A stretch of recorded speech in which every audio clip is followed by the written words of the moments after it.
But we have to understand that it's been 3.5 years since there's been any sort of regularized contact between the United States and Russia, and in some cases between any of the participants in this conflict and Russia. So the goal of today's meeting was to follow up on the phone call the President had a week ago and begin to establish those lines of communication.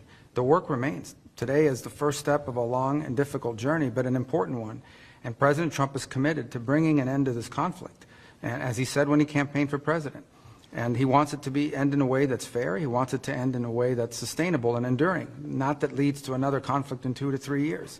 That's not going to be easy to achieve, but he's the only one in the world that can begin that process. Donald Trump is the only leader in the world that could initiate that process, and today was the first step in that process. Is sanctions relief going to be involved in any of this normalizing or trying to more level set the relationship between the U.S. and Russia? Did the Russians bring up sanctions relief in the meeting today? Well, sanctions are all the result of this conflict. There are sanctions that were imposed as a result of this conflict. And so I would say to you that in order to bring an end to any conflict, there has to be concessions made by all sides. We're not going to predetermine what those are. We're certainly not going to negotiate this today or in a press conference for that matter. But, and there are other parties that have sanctions. The European Union is going to have to be at the table at some point because they have sanctions.